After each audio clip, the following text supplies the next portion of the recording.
მე ვიცოდი, რომ ეს არ იყო უბრალო ავარია, ამბობს ყოფილი მძღოლი, რომელიც 35 ოქტომბრის ღამეს იმავე გზაზე იყო. მისი ხელები დღესაც კანკალებს, როცა იმ ღამეს იხსენებს. მე ვნახე მანქანა, რომელიც მერაბ კოსტავას მიჰყვებოდა. ვნახე, როგორ შეცვალა მიმართულება უეცრად. ვნახე, როგორ გაქრა ავარიის შემდეგ. მაგრამ როცა მილიციას ვუთხარი, მითხრეს დამეხშო. 35 წლის განმავლობაში ვინმეს არ უთქვამს ჩემი ისტორია. დღეს, პირველად, მე ვიტყვი იმას, რაც ნამდვილად მოხდა იმ ღამეს რუსთავის გზაზე, რას ნახა ამ ადამიანმა, რაც ჩვენ არ ვიცით. რატომ აიძულეს დაჩუმება? და რატომ 35 წლის შემდეგ მან გადაწყვიტა საიდუმლოს გამჟღავნება? ამ საღამოს 3 ადამიანი, რომლებიც იმ ღამეს იქ იყვნენ, პირველად საუბრობენ კამერების წინაშე. მათი ჩვენებები შეცვლის ყველაფერს, რასაც ფიქრობთ, რომ იცით მერაბ კოსტავას სიკვდილის შესახებ.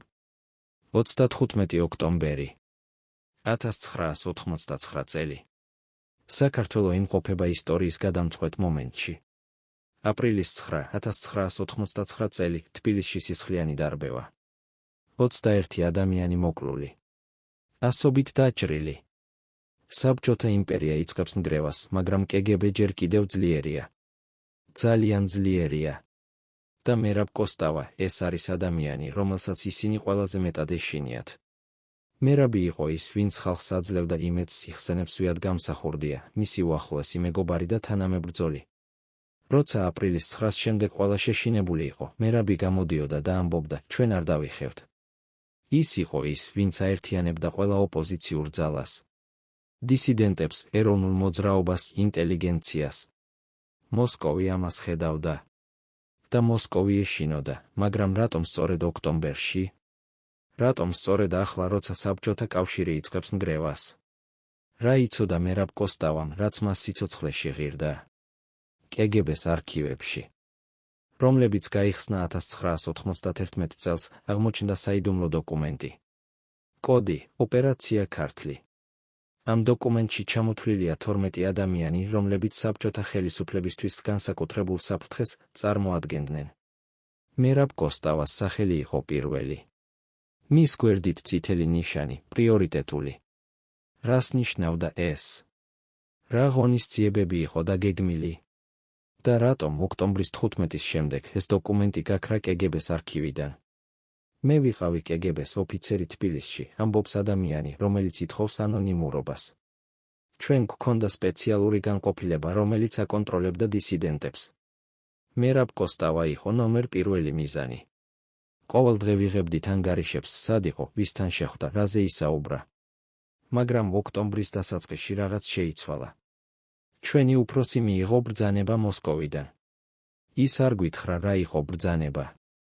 მაგრამ მე ვიცოდი, რაღაც უნდა მომხდარიყო. მალე, რა იყო ეს ბრძანება? ვინ გაგზავნა იგი მოსკოვიდან? და რატომ 35 ოქტომბრის შემდეგ ყველა დოკუმენტი, რომელიც ეხებოდა მერაბ კოსტავას, გაქრა კგბ-ს არქივიდან? მერაბ კოსტავა დაიბადა 1945 წელს ქუთაისში. ოჯახი ინტელიგენტური, მაგრამ არა პოლიტიკური. მამა, ინჟინერი, დედა, მასწავლებელი. ჩვეულებრივი საბჭოთა ოჯახი. მაგრამ მერაბი არ იყო ჩვეულებრივი ბავშვი. უკვე სკოლაში ის კითხულობდა აკრძალულ ლიტერატურას. ორველს, სოლჟენიცინს, ქართველ ემიგრანტ მწერლებს. ის ყოველთვის ეძებდა ჭეშმარიტებას, იხსენებს მისი სკოლის მეგობარი. როცა მასწავლებელი გვიყვებოდა საბჭოთა ისტორიას, მერაბი სვამდა კითხვებს, რომლებზეც პასუხი არავის ჰქონდა. რატომ დაიხოცნენ 1927 წელს ქართველი ინტელიგენციის წარმომადგენლები? რატომ აკრძალულია ქართული ენა უმაღლეს სასწავლებლებში? რატომ ვერ ვკითხულობთ ქართველი ისტორიკოსების წიგნებს? 1964 წელს, 19 წლის მერაბი შევიდა თბილისის სახელმწიფო უნივერსიტეტში, ფილოლოგიის ფაკულტეტზე. აქ ის შეხვდა ზვიად გამსახურდიას. ეს შეხვედრა შეცვალა მის ცხოვრებას. ჩვენ ორივე გვჯეროდა, რომ საქართველო უნდა იყოს თავისუფალი, იხსენებს გამსახურდია. მაგრამ მერაბს ჰქონდა რაღაც განსაკუთრებული. ის არ ეშინოდა. არასოდეს. როცა კგბ მოვიდოდა და გვიმუქრებოდა, მერაბი უყურებდა მათ თვალებში და ამბობდა, თქვენ ვერ შეაჩერებთ ისტორიას. 1966 წელს, 21 წლის მერაბ კოსტავა პირველად დააკავეს. ბრალდება, ანტისაბჭოთა პროპაგანდა. მტკიცებულება, ხელნაწერი ლექსები. სადაც ის წერდა საქართველოს თავისუფლებაზე. სასამართლო 2 წელი შრომის ბანაკში. როცა მე წავედი მასთან ბანაკში, იხსენებს მისი დედა, მე ველოდი, რომ დამინახავდა დამსხვრეულს, შეშინებულს. მაგრამ მერაბი გამომეღიმა და მითხრა, დედა, არ ინერვიულო. ეს არის ჩემი არჩევანი. და მე ვიცი, რისთვის ვიბრძვი, 2 წელი ბანაკში არ შეცვალა მას. პირიქით, გააძლიერა. როცა დაბრუნდა თბილისში 1968 წელს, მან დაიწყო ორგანიზება. საიდუმლო შეხვედრები ინტელიგენციასთან. საიდუმლო ლიტერატურის გავრცელება. საიდუმლო ქსელის შექმნა, რომელიც აერთიანებდა ყველა, ვინც ოცნებობდა საქართველოს დამოუკიდებლობაზე. მერაბს ჰქონდა უნარი, ამბობს ყოფილი დისიდენტი. ის შეეძლო ერთ მაგიდასთან დაესხა კომუნისტი ინტელიგენტი, ეროვნული რადიკალი და რელიგიური აქტივისტი. და ყველა მათგანი ისმენდა მას. ის არ იყო იდეოლოგი. ის იყო გამაერთიანებელი. და სწორედ ამიტომ იყო ის ისეთი საშიში კგბ-სთვის 1969 წელს. მერაბ კოსტავა და ზვიად გამსახურდია შექმნეს ადამიანის უფლებათა დაცვის ინიციატიურ ჯგუფს. ეს იყო პირველი ღია ოპოზიციური ორგანიზაცია საბჭოთა საქართველოში. ჩვენ ვიცოდით, რომ ეს იყო საშიში, იხსენებს გამსახურდია. მაგრამ მერაბი ამბობდა, თუ ჩვენ არ გამოვალთ ჩრდილიდან, ხალხი არასოდეს არ გაბედავს. ჩვენ უნდა ვაჩვენოთ, რომ შეიძლება საბჭოთა სისტემას წინააღმდეგობა, კგბ-მ დაუყოვნებლივ დაიწყო რეაგირება. დაკითხვები. მუქარები. დევნა. მაგრამ მერაბი არ ჩერდებოდა. 1970 წელს ახალი დაკავება. ბრალდება, ანტისაბჭოთა აგიტაცია. სასამართლო 3 წელი ბანაკში. ამჯერად ისინი აღარ აგზავნიდნენ მას ჩვეულებრივ ბანაკში, ამბობს მისი ძმა. აგზავნეს სპეციალურ რეჟიმში, სადაც იყვნენ ყველაზე საშიში პოლიტიკური პატიმრები. ისინი ფიქრობდნენ, რომ იქ მას შეუძლებელი იქნებოდა გავლენის მოხდენა. მაგრამ მერაბმა იქაც შექმნა ქსელი. იქაც აერთიანა ადამიანები, 3 წელი ბანაკში. 3 წელი. როცა მისი ოჯახი არ იცოდა, ცოცხალი იყო თუ მკვდარი. 3 წელი, როცა კგბ ცდილობდა მის გატეხვას. მათ მიპირდებოდნენ ყველაფერს, მოგვიანებით იხსენებდა მერაბი. თავისუფლებას, სამსახურს, ფულს. მხოლოდ ერთი რამ უნდა მეთქვა, რომ ვინანებდი. რომ ვწდებოდი. რომ საბჭოთა კავშირი იყო დიდი და სამართლიანი. მაგრამ მე არ შემეძლო ტყუილის თქმა. 1973 წელს მერაბ კოსტავა გაათავისუფლეს. მაგრამ ის აღარ იყო იგივე ადამიანი. ფიზიკურად დასუსტებული, მაგრამ სულით კიდევ უფრო ძლიერი. როცა დაუბრუნდი, ამბობდა ის, ვნახე, რომ საქართველოში რაღაც იცვლებოდა. ახალგაზრდები აღარ ეშინოდათ. ისინი იწყებდნენ საუბარს დამოუკიდებლობაზე ღიად. და მე გავიგე, ჩემი დრო მოვიდა, შემდეგი 6 წელი იყო ყველაზე ინტენსიური მისი ცხოვრებიდან. საიდუმლო შეხვედრები.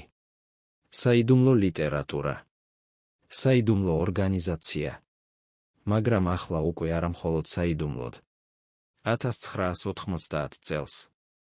როცა გორბაჩოვმა გამოაცხადა გლასნოსტი და პერესტროიკა, მერაბ კოსტავამ გადაწყვიტა დრო აღიად გამოსვლისა. ის მითხრა, იხსენებს გამსახურდიას ზვიად, ახლა ან არასოდეს. გორბაჩოვი აძლევს ჩვენ ფანჯარას.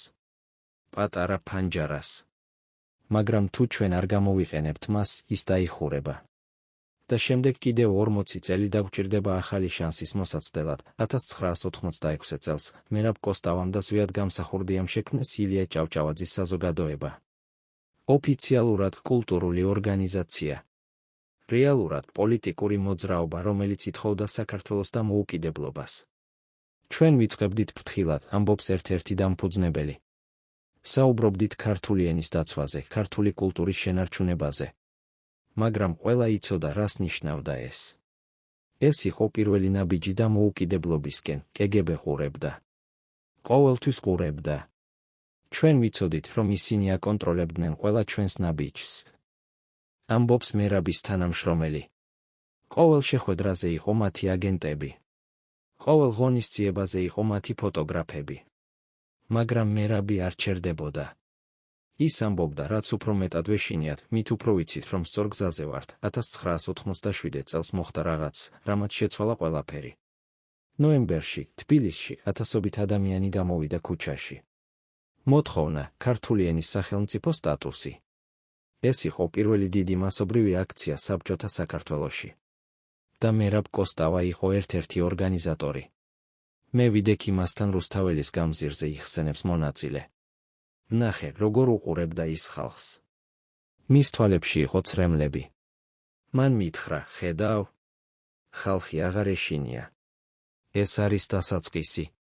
დასაწყისი ახალი საქართველოსი, მაგრამ კგბ ასევე ხედავდა? და კგბ ასევე იცოდა, ეს იყო დასაწყისი. დასაწყისი იმისა, რასაც ისინი ყველაზე მეტად ეშინოდნენ. საბჭოთა იმპერიის დაშლა. რა მოხდა შემდეგ? რატომ 2 წლის შემდეგ? მერაბ კოსტავა იქნებოდა მკვდარი რუსთავის გზაზე. რა იცოდა ის, რაც მას სიცოცხლეში ღირდა? 1988 წელი იყო გადამწყვეტი. იანვარში ბაქოში საბჭოთა არმიამ დაარბია აზერბაიჯანელი დემონსტრანტები. ასობით მკვდარი. თებერვალში ერევანში მილიონი სომეხი გამოვიდა ქუჩაში, მოითხოვდა ნაგორნო-ყარაბახის მიერთება სომხეთისთვის. მარტში ვილნიუსში ლიტველები გამოაცხადეს დამოუკიდებლობა. საბჭოთა იმპერია იწყებდა ნგრევას. და მოსკოვი ეშინოდა. ჩვენ ვიცოდით, რომ საქართველო იქნებოდა შემდეგი, ამბობს მერაბ კოსტავა. ლიტვა, ლატვია, ესტონეთი, ისინი იყვნენ ბალტიისპირეთი. მაგრამ საქართველო იყო კავკასია. სტრატეგიული რეგიონი. თუ საქართველო დამოუკიდებლდებოდა, მთელი კავკასია დამოუკიდებლდებოდა. და მოსკოვი ამას ვერასოდეს არ დაუშვებდა, მაგრამ ხალხი აღარ ელოდა. მარტის 25. 1988 წელი. რუსთაველის გამზირზე ასობით ათასი ადამიანი. მოთხოვნა საქართველოს დამოუკიდებლობა. მერაბ კოსტავა და ზვიად გამსახურდია ორგანიზატორები. ეს იყო ყველაზე დიდი აქცია საბჭოთა საქართველოს ისტორიაში, იხსენებს მონაწილე. მთელი თბილისი იყო ქუჩაში. ყველა ასაკის, ყველა პროფესიის ადამიანები. და ყველა მათგანი მღეროდა თავისუფლება, აპრილის 9, 1989 წელი. ღამის 2 საათზე საბჭოთა არმია შევიდა რუსთაველის გამზირზე. ქიმიური იარაღი. ბანები. 21 მკვდარი. ასობით დაჭრილი. მე ვიყავი იქ, ამბობს გადარჩენილი. ვნახე, როგორ ურტყამდნენ ადამიანებს. ვნახე, როგორ იყენებდნენ გაზს. ვნახე, როგორ კვდებოდნენ ადამიანები ჩემს გვერდით. და ვნახე მერაბ კოსტავა, როგორ ცდილობდა ხალხის გადარჩენას. ის ყვიროდა, გაიქეცით. გადაარჩინეთ თავი. მაგრამ თავად არ გაიქცა, აპრილის 9-ის შემდეგ საქართველო შეიცვალა. ხალხი აღარ ეშინოდა, ამბობს ისტორიკოსი. ისინი ნახეს, რომ საბჭოთა სისტემა მზად იყო მოეკლა საკუთარი მოქალაქეები. და ისინი გადაწყვიტეს, ჩვენ აღარ ვართ ამ სისტემის ნაწილი, მაგრამ მოსკოვი ასევე შეიცვალა. აპრილის 9-ის შემდეგ კგბ-მ მიიღო ახალი ბრძანება, ამბობს ყოფილი ოფიცერი. აღარ იყო საუბარი დაშინებაზე. აღარ იყო საუბარი დაკავებაზე. ახლა იყო საუბარი ლიკვიდაციაზე. ფიზიკურ ლიკვიდაციაზე, ვის ლიკვიდაციაზე? რა სახელები იყო იმ სიაში? და რატომ მერაბ კოსტავა იყო ნომერ პირველი?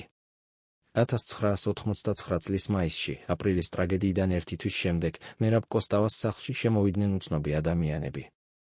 არა კგბ. არა მილიცია. უბრალოდ 2 კაცი, რომლებმაც თქვეს, რომ არიან მეგობრები.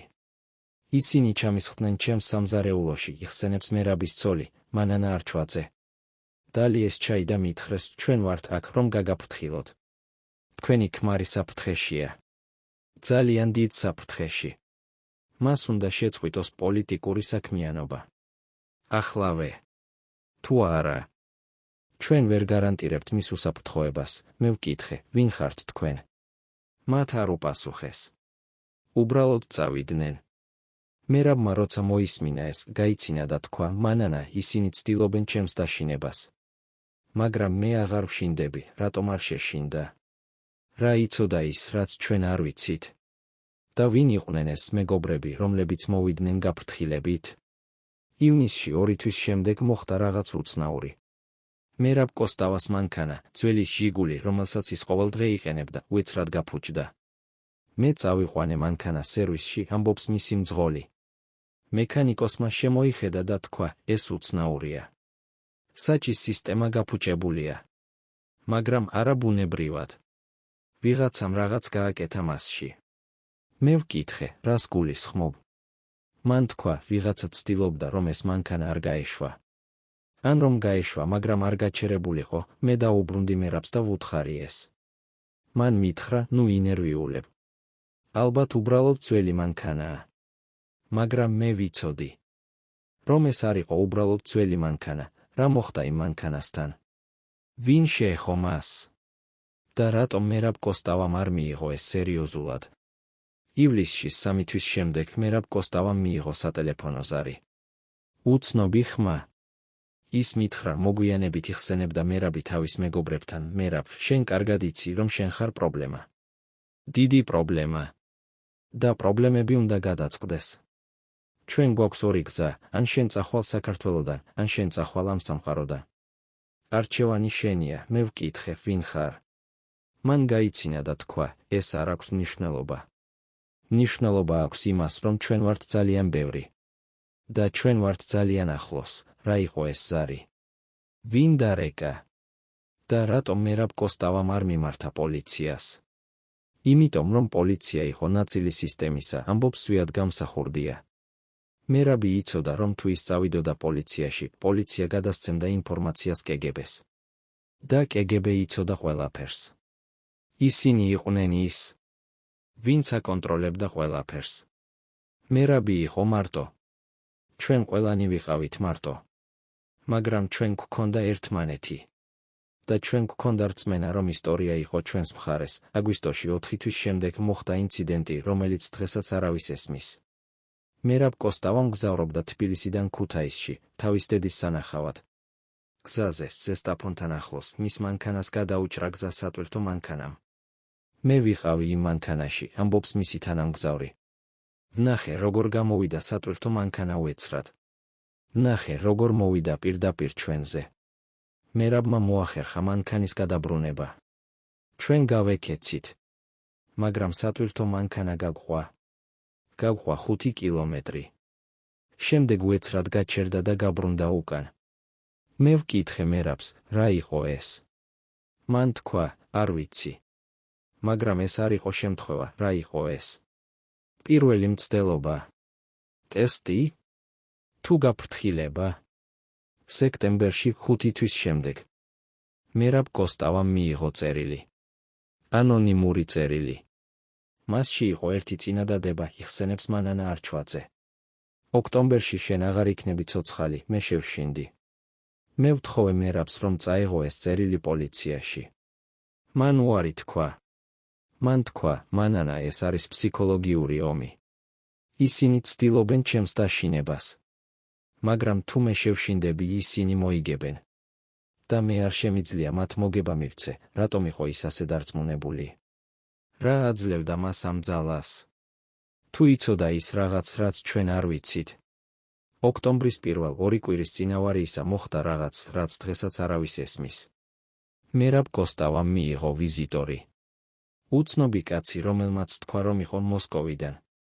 ის ჩამოვიდა ჩვენს სახლში, ამბობს მანანა. ძალიან თავაზიანი, ძალიან კულტურული. მან თქვა, რომ იყო ჟურნალისტი და სურდა ინტერვიუ მერაბთან. მერაბმა დათანხმდა. ისინი ისაუბრეს 2 საათი. მე არ ვიყავი ოთახში, მაგრამ მოვისმინე ხმები. ისინი საუბრობდნენ პოლიტიკაზე. საქართველოს მომავალზე, საბჭოთა კავშირის დაშლაზე. როცა ის კაცი წავიდა, მე ვკითხე მერაბს, ვინ იყო ის. მერაბმა თქვა, არ ვიცი. მაგრამ ის არ იყო ჟურნალისტი, რა იყო ეს შეხვედრა? რატომ მოვიდა ეს კაცი? და რაზე ისაუბრეს ისინი ნამდვილად? ოქტომბრის 5 დღის წინავარისა მერაბ კოსტავამ გამართა საიდუმლო შეხვედრა თავის უახლოეს თანამებრძოლებთან. ჩვენ შევიკრიბეთ სვიადის სახლში, იხსენებს ერთ-ერთი მონაწილე. მერაბმა მოგვიყვა რაღაც, რაც ჩვენ არ ველოდით. მან თქვა, რომ ჰქონდა ინფორმაცია. ინფორმაცია კგბ-ში და დოკუმენტებიდან. ინფორმაცია იმის შესახებ, რომ მოსკოვი გეგმავდა რაღაც დიდს საქართველოში. რაღაც, რაც უნდა შეეჩერებინა დამოუკიდებლობის მოძრაობა. მან არ გვითხრა დეტალები. მან მხოლოდ თქვა, თუ ჩემთან რამე მოხდება, თქვენ უნდა გააგრძელოთ. Თქვენ უნდა გაამჟღავნოთ ეს ინფორმაცია. რა იყო ეს ინფორმაცია? საიდან გქონდა მას? და რატომ არ გაუზიარა დეტალები თავის უახლოეს მეგობრებს? ოქტომბრის მე-12. 3 დღის წინ ავარიისა მერაბ კოსტავამ დაწერა წერილი. წერილი თავის ცოლისთვის. მან დამიტოვა ეს წერილი თავის მაგიდაზე, ამბობს მანანა. მე ვიპოვე იგი ავარიის შემდეგ. მასში იყო დაწერილი: მანანა, თუ ჩემთან რამე მოხდება, იცოდე, რომ მე ვიბრძოდი იმისთვის, რაც სწორი იყო. იცოდე, რომ მე გიყვარდი შენ და ჩვენი შვილები. და იცოდე, რომ საქართველო იქნება თავისუფალი. არ აქვს მნიშვნელობა, რა მოხდება ჩემთან, რატომ დაწერა ის ეს წერილი. იცოდა ის, რომ რაღაც მოხდებოდა? თუ ეს იყო უბრალოდ წინათგრძნობა. ოქტომბრის მე-14, 1 დღის წინ ავარიისა მერაბ კოსტავამ მიიღო ბოლო სატელეფონო ზარი. სვიად გამსახურდიასგან. მე დავურეკე მას საღამოს, იხსენებს გამსახურდია. მე ვუთხარი, მერაბ, ხვალ შენ მიდიხარ რუსთავში. გთხოვ, იყავი ფრთხილად. მე მაქვს ცუდი წინათგრძნობა. მან გაიცინა და თქვა: სვია, შენ ყოველთვის გაქვს ცუდი წინათგრძნობა. მე კარგად ვიქნები. ნახვამდის ხვალ, ეს იყო ბოლო საუბარი. ბოლო სიტყვები. ბოლო ხმა. რომელიც მე მოვისმინე მისგან, რატომ ჰქონდა გამსახურდიას ცუდი წინათგრძნობა? რა იცოდა ის? თუ ეს იყო უბრალოდ შემთხვევა. ოქტომბრის მე-15, 1989 წელი. დილის 9 საათი. მერაბ კოსტავა ტოვებს თბილისს. მიმართულება: რუსთავი. მიზანი: შეხვედრა ადგილობრივ აქტივისტებთან. მანქანა: ჟიგული, რომელიც შეკეთდა ივნისში. მძღოლი: თავად მერაბი. თანამგზავრი: მისი ახლობელი მეგობარი გიორგი ჩანტურია. ჩვენ გავედით თბილისიდან დილით, იხსენებს ჩანტურია, რომელიც გადარჩა ავარიაში. მერაბი იყო კარგ ხასიათზე. ის საუბრობდა საქართველოს მომავალზე, იმაზე, რომ მალე ყველაფერი შეიცვლებოდა. ის ამბობდა: გიორგი, ჩვენ ვხედავთ ისტორიის დაწყებას. ახალი საქართველოს დაწყებას. რატომ იყო ის ასე ოპტიმისტური? რა აძლევდა მას ამ რწმენას? თუ იცოდა ის რაღაც, რაც ჩვენ არ ვიცით. გზაზე, თბილისიდან რუსთავისკენ, არის ერთი მონაკვეთი, რომელიც ყველას ახსოვს. სახელწოდება: შავი მოსახვევი. ეს არის ადგილი, სადაც გზა უეცრად იხრება და ხდება ვიწრო. ეს არის ადგილი, სადაც ბევრი ავარია მოხდა. და ეს არის ადგილი, სადაც მერაბ კოსტავამ დაკარგა კონტროლი თავის მანქანაზე. ჩვენ მივდიოდით ნორმალურ სიჩქარეზე, ამბობს გიორგი ჩანტურია. მერაბი იყო გამოცდილი მძღოლი. ის იცოდა ეს გზა. ის იცოდა ეს მოსახვევი. მაგრამ უეცრად, როცა ჩვენ შევედით მოსახვევში, რაღაც მოხდა. მანქანამ არ გაიარა. მანქანამ დაიწყო სრიალი. მერაბმა სცადა კონტროლი, მაგრამ ვერაფერი გამოუვიდა. ჩვენ გავედით გზიდან. ჩვენ დავეცით ხეობაში, რა მოხდა იმ მომენტში. რატომ დაკარგა მანქანამ კონტროლი? რა იყო ის რაღაც, რაც მოხდა? ავარია მოხდა დილის 10 საათსა და 30 წუთზე. ადგილი: შავი მოსახვევი, თბილისიდან რუსთავისკენ გზაზე. მანქანა გავიდა გზიდან, დაეცა ხეობაში და გადაბრუნდა. მერაბ კოსტავა მოკვდა მყისიერად. გიორგი ჩანტურია გადარჩა, მაგრამ მძიმე დაზიანებებით. როცა მე გამოვფხიზლდი, ამბობს ჩანტურია. ვნახე მერაბი. ის იყო უძრავი. მე ვცადე მასთან მისვლა, მაგრამ ვერ შევძელი. მე ვყვიროდი დახმარებისთვის. მაგრამ არავინ იყო. ჩვენ ვიყავით მარტო იმ ხეობაში, რამდენი ხანი იყვნენ ისინი მარტო. ვინ იპოვა ისინი? და რატომ დახმარება მოვიდა ასე გვიან? პირველი ადამიანი, რომელმაც იპოვა ავარია, იყო ადგილობრივი მძღოლი. მე ვმგზავრობდი იმავე გზაზე, ამბობს ის. ვნახე კვალი, რომელიც გადიოდა გზიდან ხეობაში. გავჩერდი და ჩავიხედე. ვნახე მანქანა გადაბრუნებული. ვნახე ორი ადამიანი. ერთი უძრავი, მეორე მოძრაობდა. მე დავრეკე სასწრაფო დახმარებას. მაგრამ ისინი მოვიდნენ მხოლოდ 40 წუთის შემდეგ. რატომ 40 წუთი? რატომ ასე გვიან? და რა მოხდა იმ 40 წუთში, რომელიც არავინ იცის? როცა სასწრაფო დახმარება მოვიდა, მერაბ კოსტავა უკვე მკვდარი იყო. ოფიციალური დასკვნა: ტრავმული შოკი, გამოწვეული ავტომობილის ავარიით. მაგრამ იყო რაღაც, რაც არ ჯდებოდა. როცა მე ვნახე მისი სხეული, ამბობს ექიმი, რომელიც იყო სასწრაფო დახმარების გუნდში, მე შევამჩნიე რაღაც უცნაური. მის თავზე იყო დაზიანება, რომელიც არ შეესაბამებოდა ავარიის ტიპს. ეს იყო დაზიანება, რომელიც ჩანდა, თითქოს რაღაცა მოხდა მის თავში. არა მანქანის ნაწილმა. რაღაც სხვამ. რა იყო ეს რაღაც სხვა? რატომ არ ჩაიწერა ეს ოფიციალურ ანგარიშში? და რატომ ეს ექიმი საუბრობს ამაზე მხოლოდ ახლა, 35 წლის შემდეგ? როცა მერაბ კოსტავას სხეული გადაიყვანეს თბილისის სასამართლო სამედიცინო ექსპერტიზის ბიუროში, მოხდა რაღაც, რაც დღემდე არავის ესმის. ექსპერტიზის ოფიციალური დასკვნა გამოვიდა 2 დღის შემდეგ სიკვდილი გამოწვეული მრავლობითი ტრავმებით, თავის ქალის მძიმე დაზიანებით, შიდა სისხლდენით. მაგრამ იყო ერთი დოკუმენტი, რომელიც არასოდეს გახდა საჯარო. პირველადი ექსპერტის ჩანაწერები, რომელიც აღმოჩნდა 30 წელს შემდეგ, ერთ-ერთი ყოფილი თანამშრომლის პირად არქივში. მე ვიყავი ის ექსპერტი, რომელმაც პირველმა შეისწავლა მერაბ კოსტავას სხეული. ამბობს ის ადამიანი, რომელიც ითხოვს ანონიმურობას. და მე ვნახე რაღაც, რაც არ უნდა ყოფილიყო იქ. მის თავის ქალაზე იყო 2 ტიპის დაზიანება. პირველი, ტიპიური ავტოავარიისთვის, როცა თავი ეჯახება მანქანის ნაწილს.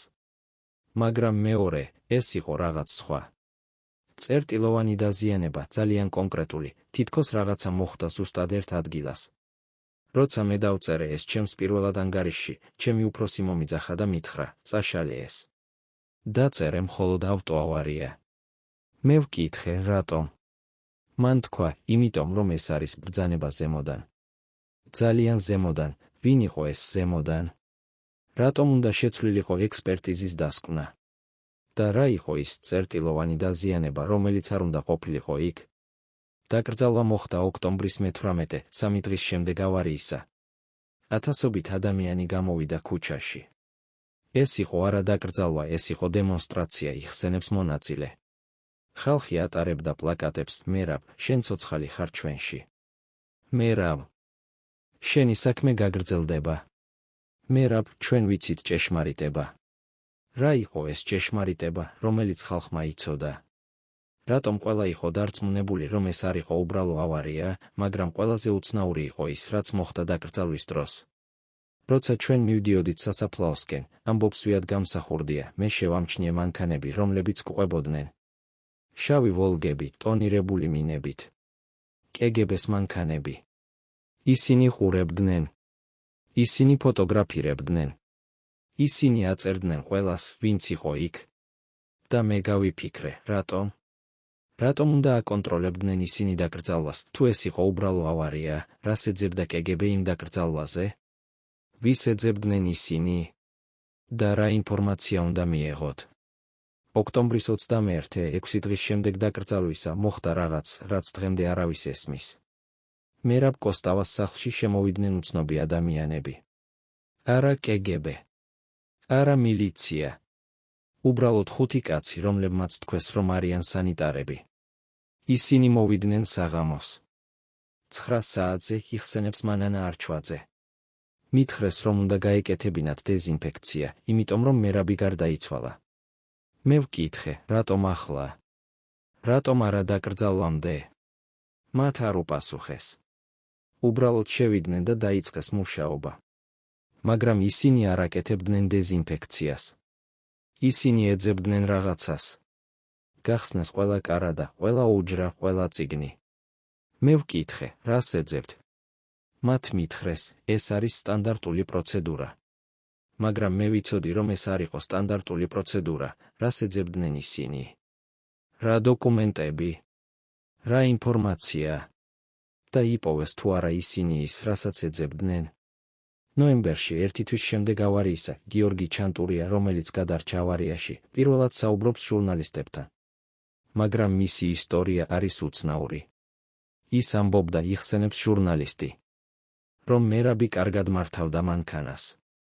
რომ არაფერი უცნაური არ მოხდა. რომ უბრალოდ მოსახვევი იყო სახიფათო და მერაბმა დაკარგა კონტროლი. მაგრამ როცა მე ვკითხე მას, შენ ხომ ამბობდი, რომ რაღაც მოხდა? რომ მანქანა მოეცრა დაიწყო სრიალი. ის გაჩუმდა და თქვა, მე არ ვიცი რაზე საუბრობ. მე არაფერი მithქვამს ასეთი, რატომ შეიცვალა მისი ისტორია. რა მოხდა იმ ერთი თვის განმავლობაში? ვინ ესაუბრა მას? და რა უთხრეს, რომ მან შეცვალა თავისი ჩვენება? დეკემბერში 2 თვის შემდეგ ავარიისა კგბ-ს არქივში გაქრა დოკუმენტი. ოპერაცია ქართლის ის საიდუმლო დოკუმენტი, სადაც მერაბ კოსტავას სახელი იყო პირველი. მე ვიყავი ის ადამიანი, რომელსაც ჰქონდა წვდომა იმ არქივზე, ამბობს ყოფილი კგბ-ს ოფიცერი. დეკემბრის 10 მე მივედი სამსახურში და აღმოვაჩინე, რომ ის დოკუმენტი აღარ იყო. არა მხოლოდ ორიგინალი. ყველა ასლი. ყველა ცნობა. თითქოს ის არასოდეს არსებულა. მე ვკითხე ჩემს უფროსს, სად არის ოპერაცია ქართლი? მან მითხრა, რა ოპერაცია? არასოდეს ყოფილა ასეთი ოპერაცია. და შენ არასოდეს არ გინახავს ასეთი დოკუმენტი. გესმის, რატომ გაქრა ეს დოკუმენტი? ვინ გაანადგურა იგი? და რა სხვა დოკუმენტები გაქრა იმავე დროს? 1990 წელი. საბჭოთა კავშირი იწყებს ნგრევას. ლიტვა, ლატვია, ესტონეთი აცხადებენ დამოუკიდებლობას. საქართველოში იწყება ახალი ტალღა დემონსტრაციებისა. მაგრამ მერაბ კოსტავას აღარ არის. ჩვენ გვგრძნობდით, რომ დაგვკარგა ლიდერი, ამბობს სვიად გამსახურდია. მერაბს შეეძლო ყველას გაერთიანება. მას შეეძლო ყველა ფრაქციის, ყველა ჯგუფის, ყველა იდეოლოგიის ადამიანების ერთ მიზანზე მიყვანა. მის გარეშე ჩვენ გავხდით დაშლილები. და ეს იყო ზუსტად ის, რაც კგბ-ს სურდა, იყო თუ არა მერაბ კოსტავას სიკვდილი ნაწილი უფრო დიდი გეგმისა. გეგმისა, რომელიც მიზნად ისახავდა საქართველოს დამოუკიდებლობის მოძრაობის დასუსტებას? და თუ ასეა, ვინ იყო ამ გეგმის ავტორი? 1991 წელს საბჭოთა კავშირი იშლება. კგბ ოფიციალურად წყვეტს არსებობას. მაგრამ მანამდე ისინი აკეთებენ რაღაცას, რაც დღემდე არავის ესმის. ისინი წვავენ დოკუმენტებს. ათასობით დოკუმენტს. მე ვიყავი იქ, როცა ისინი წვავდნენ არქივებს, ამბობს ყოფილი თანამშრომელი. ისინი მუშაობდნენ დღე-ღამე. ისინი წვავდნენ ყველაფერს, რაც ეხებოდა პოლიტიკურ ოპერაციებს. ყველაფერს, რაც ეხებოდა დისიდენტებს. ყველაფერს, რაც ეხებოდა საიდუმლო ოპერაციებს. მე ვნახე, როგორ წვავდნენ დოკუმენტებს, სადაც იყო მერაბ კოსტავას სახელი. მე ვნახე, როგორ წვავდნენ დოკუმენტებს, სადაც იყო ოპერაცია ქართლი. მე ვნახე, როგორ წვავდნენ ყველაფერს, რაც შეეძლო გვეთქვა ჭეშმარიტება, რამდენი დოკუმენტი დაიცვა.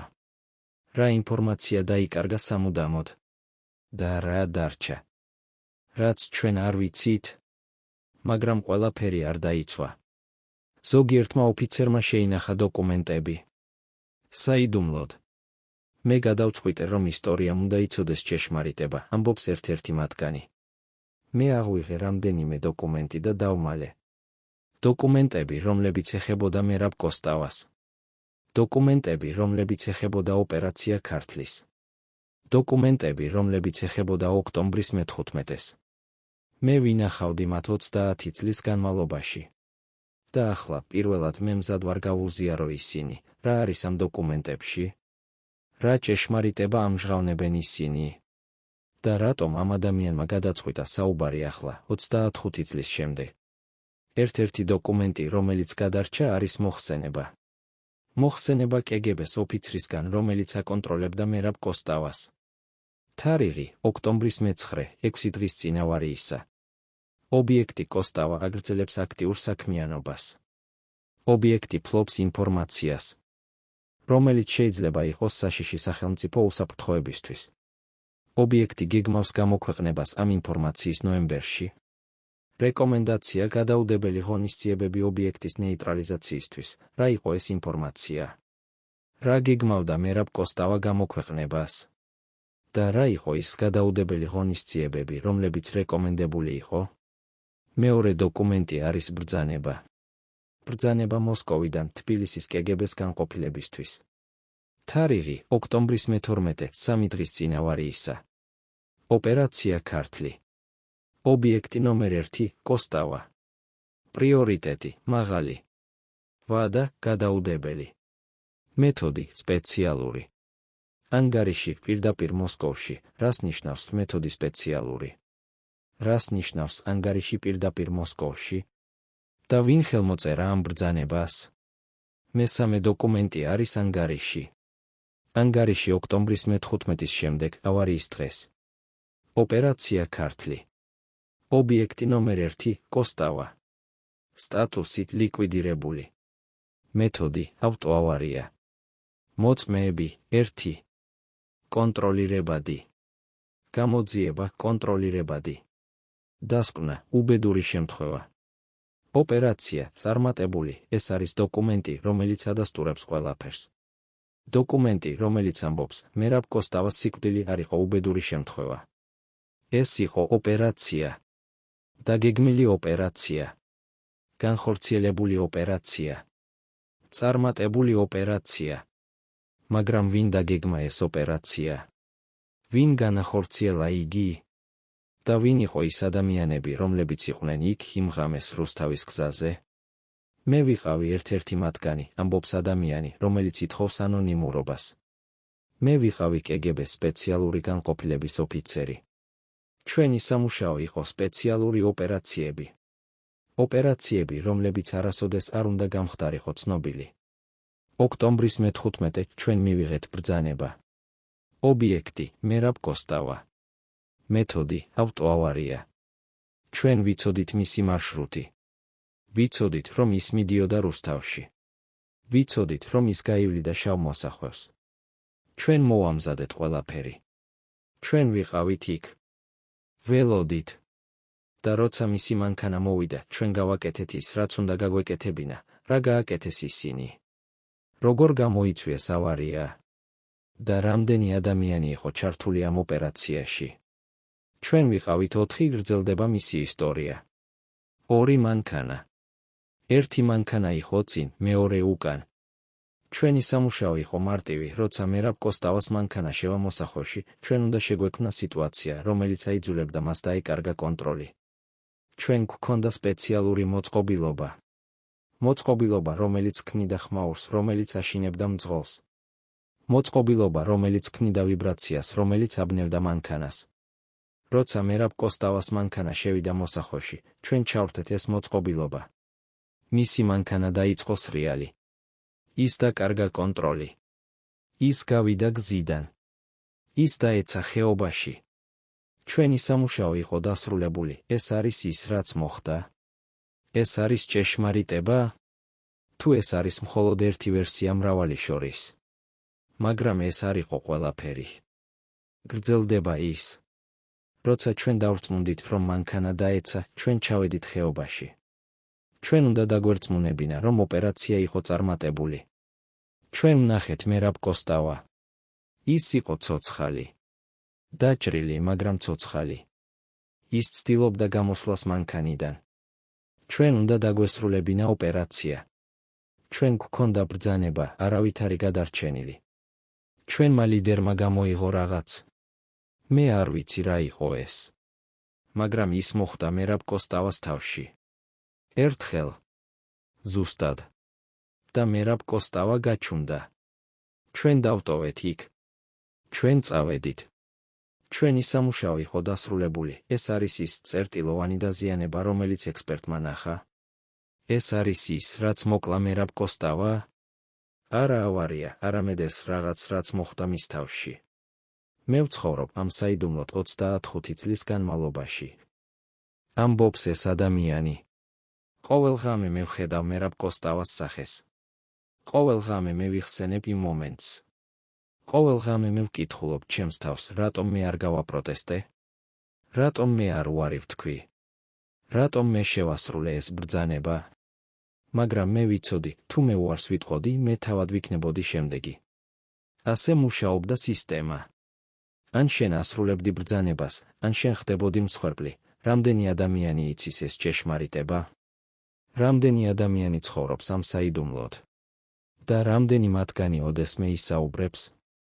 1992 წელს საქართველო აცხადებს დამოუკიდებლობას. სვიად გამსახურდია ხდება პირველი პრეზიდენტი. მაგრამ ის არ ივიწყებს მერაბ კოსტავას. მერაბი უნდა ყოფილიყო აქ, ამბობს ის თავის პირველ გამოსვლაზე. მერაბი უნდა ყოფილიყო ჩვენთან. როცა ჩვენ ვზეიმობთ დამოუკიდებლობას. მაგრამ მას წაართვეს ეს შანსი. მას წაართვეს ეს სიცოცხლე. და ჩვენ ვიცით ვინ. ჩვენ ვიცით როგორ. და ჩვენ არასოდეს დავივიწყებთ, მაგრამ იცოდა თუ არა გამსახურდია ყველა დეტალს. იცოდა თუ არა ის იმ დოკუმენტების შესახებ.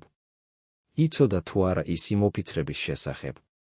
და თუ იცოდა, რატომ არ გამოაქვეყნა ეს ინფორმაცია. იმიტომ რომ ის ეშინოდა, ამბობს ერთ-ერთი მისი მრჩეველი. გამსახურდია იცოდა, რომ KGB ოფიციალურად აღარ არსებობდა, მაგრამ მისი ადამიანები ჯერ კიდევ იყვნენ ყველგან. ისინი იყვნენ სამთავრობო სტრუქტურებში. ისინი იყვნენ უსაფრთხოების სამსახურებში. ისინი იყვნენ ყველგან. და თუ გამსახურდია გამოაქვეყნებდა ჭეშმარიტებას მერაბ კოსტავას სიკვდილის შესახებ, ის იცოდა, რომ ის იქნებოდა შემდეგი. და ის მართალი იყო. 1993 წელს. გამსახურდია მოკვდა. ოფიციალური ვერსია თვითმკვლელობა. მაგრამ ბევრი ადამიანი არ სჯერა ამის იყო თუ არა გამსახურდიას სიკვდილი დაკავშირებული მერაბ კოსტავას სიკვდილთან. იყო თუ არა ეს ნაწილი იმავე გეგმისა. და რამდენი ადამიანი უნდა მომკვდარიყო, სანამ ჭეშმარიტება გამხდებოდა ცნობილი. დღეს 25 წლის შემდეგ საქართველო ჯერ კიდევ ეძებს ჭეშმარიტებას. ჭეშმარიტებას იმის შესახებ, რა მოხდა იმ ღამეს, ოქტომბრის მე-15-ს, 1999 წელს, რუსთავის გზაზე. იყო თუ არა ეს უბედური შემთხვევა. თუ იყო ეს დაგეგმილი ოპერაცია. და თუ იყო ოპერაცია, ვინ იყო პასუხისმგებელი? ვინ დაგეგმა? ვინ განახორციელა? და ვინ იცის ჭეშმარიტება, მაგრამ ჯერ კიდევ ჩუმს.